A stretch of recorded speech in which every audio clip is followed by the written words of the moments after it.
What's up guys, Jeff from Sorta Healthy here, and today's video will be covering something that is obviously insanely important. I'm going to give you guys the framework for starting personal training sessions. This system should work for starting any personal training session because it's a flexible and adaptable system. One client is an experienced lifter looking to bench press 1.5 times their body weight, and the other is a soccer mom who's never worked out a day in her life but wants to start a routine and lose 15 pounds. Doesn't matter, I'm going to show you how to start both of those two sessions as well as any other one. Systems make this stuff easy, and those are what I'll be teaching you today. Best of all this information is 100% free. You know what? Scratch that. It's 99.9% free. All I ask is that you tap the like and subscribe buttons down below because they do really help us out here at Sorta Healthy, and that allows me to keep making free trainer education content for all of you. Thank you so much for that support, guys. It really does mean a lot. So first things first, this video is not a consultation. A consultation is where you're sitting down with a prospect or potential client and you're going over their goals, what you offer, and essentially you're trying to sell them personal training. Got two recent videos that break that process down, the main one aptly titled How to Do a Personal Training Consultation. So yeah, check both of those out if sales or client acquisition is what you need help with. This video goes over what to do in the first session right after you sign that client on. This process will vary a bit based on some factors, so let's get into that now. So your client signed up last time you saw them. They and you are both excited to begin their fitness journey and crush those goals. Oh shit, they're about to walk through the door. What do you say? Well, as they come through the door, greet them, not always, but usually by their name. Say something like, "Hey Tammy, how are you? How's the day been so far?" Say it with a smile on your face. Be positive. You radiating positive energy is a must. You will be spending possibly hundreds of hours with this person, and you being a source of positivity is not only just a good thing to do, it's a selling point as well. No one wants to hang out with a negative Nancy. Trainers who are super nice, positive, and uplifting will always have a massive edge when it comes to signing on the person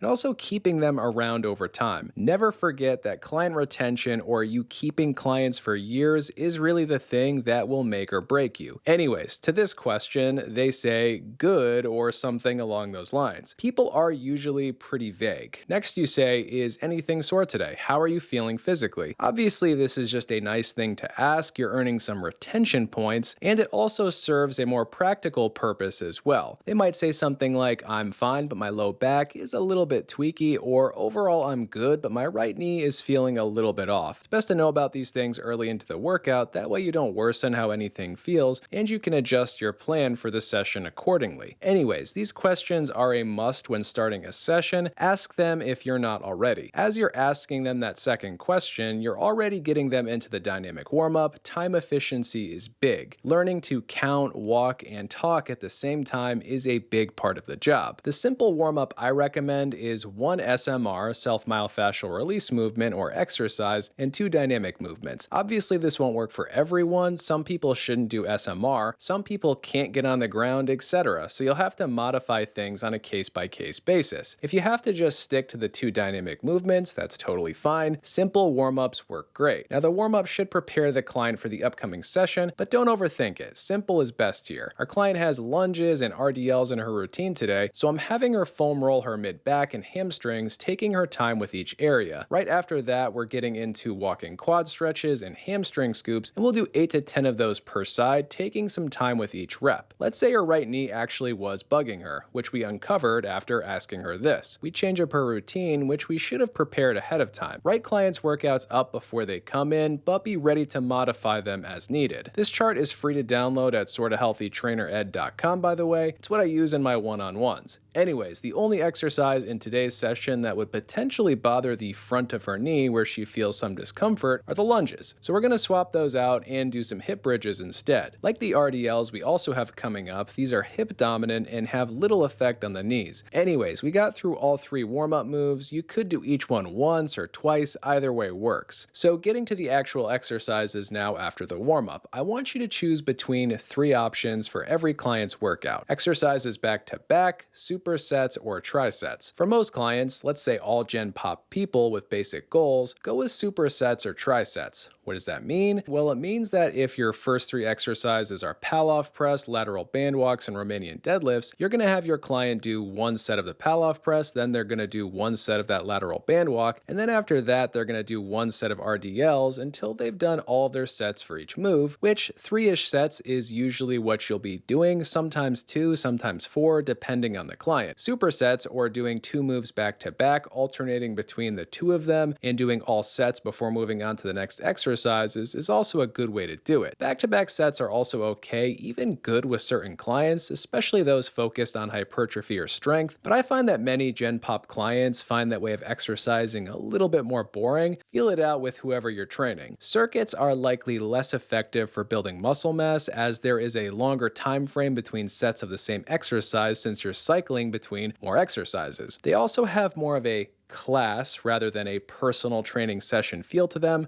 so I'd avoid going with bigger circuits. Now let's assume we're doing trisets. What 3 exercises should I have my client do first? I always like them to do at least one what I call activation or primer exercise before we get into the biggest moves of the day. Typically, we're not loading these exercises up quite as much as some of the others. So some primer or activation exercise examples are pal-off press, chops, lifts, lateral band walks, and band pull-aparts. Basic pulls, pushes, lower body, and core moves can also work here depending on the client and what the rest of their session looks like. A primer or activation exercise is the bridge between the warm-up and the rest of the workout. I also like it to, at least sometimes, address a problem or lagging area. Maybe you suspect that this client has underactive core muscles. They probably do, since most people do these days. Well, the pal-off press and anti-rotation, or the torso rotation, could be great choices for an activation move for them. We're continuing to warm our client up, increasing the intensity, and introducing new movement. Our client's right knee hurts and she doesn't know why, so we are going to go for the lateral band walk right after the pal-off because this exercise helps with glute medius, a knee stabilizer that's too weak on most people, but especially those with knee issues. Let your client know that this exercise will help with their knee, but try not to sound too smart and use too many big anatomical words. Nobody likes a know-it-all. Anyways, she's getting 2 activation exercises in the session, both targeting areas we suspect need a little more love. During that lateral band walk, you'd want to ask something like, how does your knee feel? Everything okay with that move? She says fine, which typically would be the case. Right after the activation exercises, we'd move into the biggest exercises, or the compound lifts. The most demanding compound lift of the day is going to be the RDL, so we'd do that next. Usually we would load this up a bit more than the previous exercises. Since we're tri-setting, we'd go back through all 3 exercises back to back to back, and then we'd go through all 3 of them again. Of course, we would be taking breaks along the way. How many breaks and for how long?